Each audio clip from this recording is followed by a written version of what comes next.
What's up, everybody? It's Josh. Welcome back to the channel, and I want to do some updates about what's going on with Scarlett Johansson, Disney, the whole lawsuit, and everything like that. And I also want to explain my position on this a little bit more thoroughly because many of you were very, very mean and upset in the comments section of the last video about this. And on a completely unrelated note, I'm feeling a bit under the weather, so I apologize if my eyes are a little extra glassy, my throat is a little extra scratchy, and you also have to be nice to me in the comment section of this video. It's the rules. I'm sick. Shut your mouth and be nice. Say something nice in the comments. Do it right now. Okay, let's talk about the Scarlett Johansson lawsuit situation. When last we met our heroes, Scarlett Johansson was suing Disney about the release of the Black Widow movie on Disney Plus simultaneously with the premiere access and the theatrical thing. She says they breached her contract. And yes, for all of you that were wondering, I do know what a contract is. I also know what a force majeure is, hand of God clause in a contract that we went through a once in a century shakeup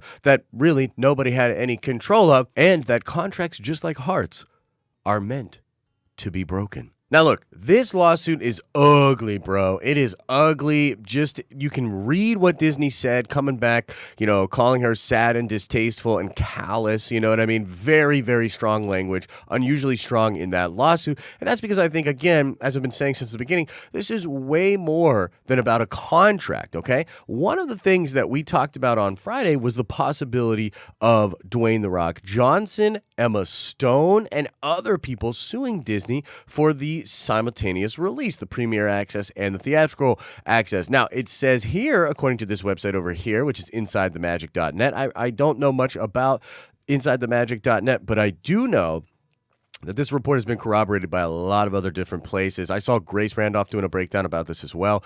So they say here, reportedly, Dwayne Johnson and his production company, 7 Bucks Productions, co-producer on the film, have no intentions to sue Disney over the hybrid release. Dwayne is apparently in lockstep with Disney when it comes to finding ways to ensure the largest amount of audiences are reached for his film's premiere.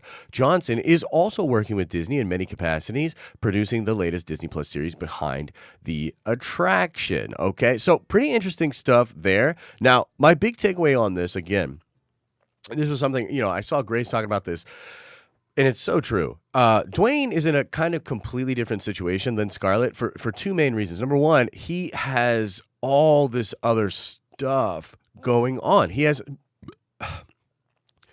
multiple revenue streams. He has multiple brands and businesses. His Instagram in and of itself is like a massive force of nature, bigger than most networks out there that do cable television, right? The dude has an incredible amount of pull. He is doing so many different projects, with the Black Adam stuff, even more stuff with Disney. So he's not really in a position to go after Disney for this simultaneous release thing to try to get more money on one particular movie. He's more focused on his relationships and, with all these studios and entities moving forward. But apparently he's lockstep with them as far as the release on Disney Plus. Dwayne has been paying attention to what's going on in the box office, what's going on in the world. And I think particularly because a lot of his sort of value of his other revenue streams comes from his brand. I think he understands that he wants to be seen. He wants to be out there as much as possible. And I do believe that the $30 million made from the Jungle Cruise premiere access buys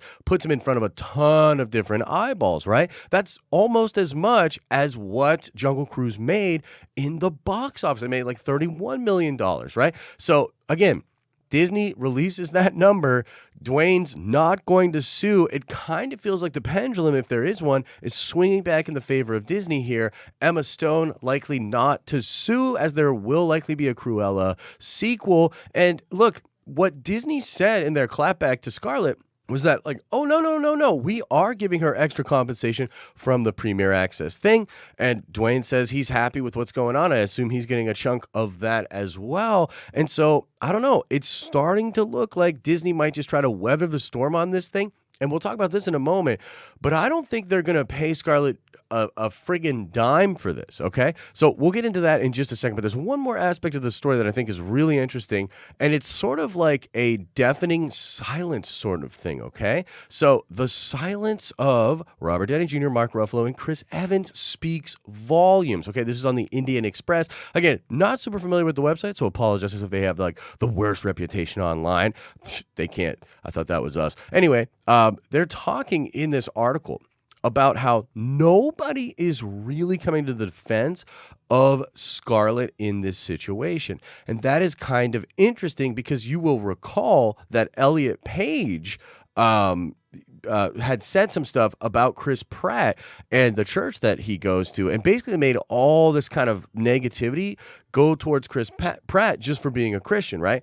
Well, interestingly enough, soon after these allegations, Robert Downey Jr., Mark Ruffalo, Zoe Saldana, Jeremy Renner, and James Gunn all vocalized support of Chris Pratt. Basically, all of them came to the defense of Chris Pratt after that situation. We have seen nothing from the other Avenger stars with regards to this situation, other than Dave Bautista, who made the really funny comment that I'm pretty sure was throwing shade at Scarlett and throwing shade at Disney. So that's kind of an interesting aspect of the story. I don't know exactly what it means. I think that we're kind of in one of those like, oh, it's a weird divorce type environment. Everybody's uncomfortable. Nobody wants to throw either party under the bus. That's, very possible that that's what's going on as well. I'm very curious what you think about that. Why do you think none of the other stars are coming to the defense of Scarlett? Now, let me just say that I want to clarify a couple of things, because again, I know I'm kind of like joking or whatever, but for real, people were furious. If you look at the comment section of that last video, people were furious about my take about Scarlett. First of all, let me say again, I absolutely know what a contract is, and if Disney like hardcore violated, then of course they should totally pay whatever they had in the contract to pay. If it's written down somewhere that says literally, we will not take this into premier access or something like that, and they literally did against her wishes, sure. I would even say in that instance, maybe she should get the money. But there are things in contracts called like a force majeure or a hand of God sort of a clause, which are literally designed for once in a lifetime type things. It would be as though you were going to buy this tree, and it was like this ancient 1,000-year-old tree that's been growing forever, right? And you planned on buying that tree, and you were working to buy it over time with payments. And then a friggin' lightning bolt came down from the sky and torched that tree into oblivion.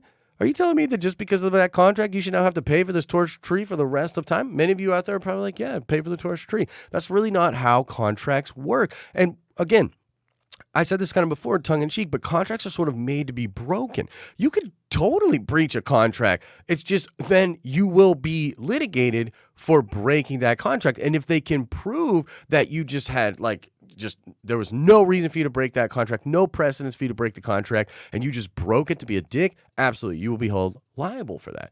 But in a lot of cases, things change, right? If you hire an athlete and that athlete starts doing a bunch of drugs or something and it totally falls off, you can get out of that contract. That's the thing with guaranteed money in the NFL and stuff like that. And guaranteed money, it ain't even really guaranteed, baby, unless you got the real lawyers to back you up and help you get that thing secured. So look, what I'm saying is I truly believe that in this situation, regardless of whether or not they breached her contract, Disney's going to fight tooth and nail to not pay her a dime more than what they are paying her for Black Widow.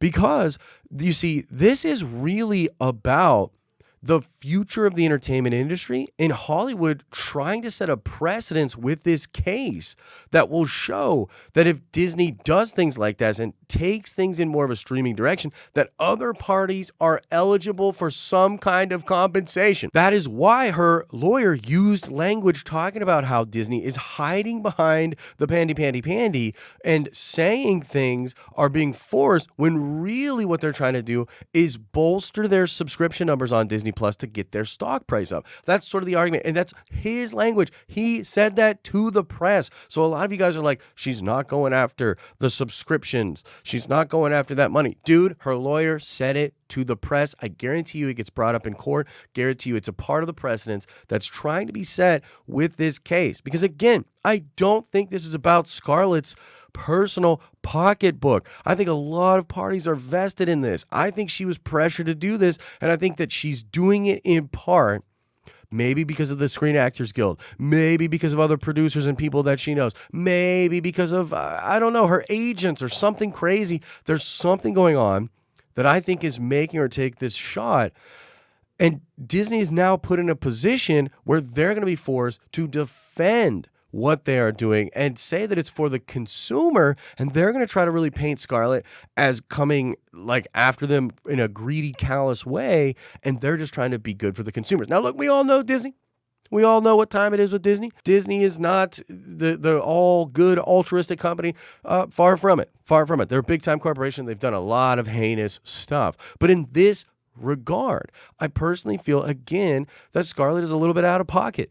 That contracts made in a world before a once in a century event that changed entire industries forever, that millions of people lost their jobs, that all sorts of industries are affected forever, that you can't just say, hey, they said I was going to get this, and now they're doing all this, and I'm not going to get it. I just think that's completely out of touch, and I think the courts might see it the same way. I think Disney will be able to argue that there were a myriad of factors that hurt Black Widow's box office. I mean, again, they just released the numbers for Jungle Cruise. Jungle Cruise, I think, did right about what Fast 6 did.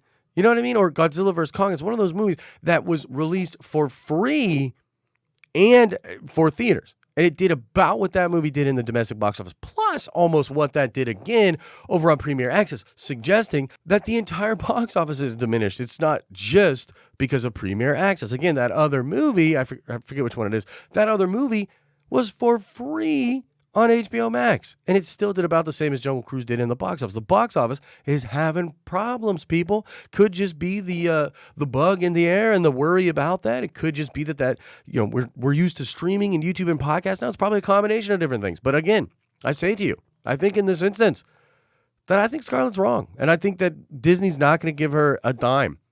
Maybe she'll be able to win some kind of small settlement, but at this point, I think Disney is, well, they're going to be fighting for their freaking lives out here like Chris Brown, man. They do not want to cut off any more of that subscription fee than they have to. It is the future for them, and I think they fully understand it, especially looking at the data. Again, please feel free to let me know how grumpy you are about my take in the comments section. And in all seriousness, I do understand other people's sides of this. I just got to be real with my feelings about it. So those are my feelings about it. We'll keep you updated, of course, because I think there will be more updates to the story, unfortunately. So that's all we have for you in this video. Make sure you check out the live streaming channel where I live stream all the freaking time, 10:30 a.m. Eastern Standard Time, Monday through Friday, plus other streams throughout the week. Make sure you like this video if you liked it. If you didn't like this video, like it 3 or 4 times. It shows me that how much you really didn't like it. It's a super code in the YouTube algorithm. Do that. Hit it like a bunch of different times, and I'll know for sure. And as I always say, I hope you're having an awesome and a nerdy day. And I'll see you in the next video.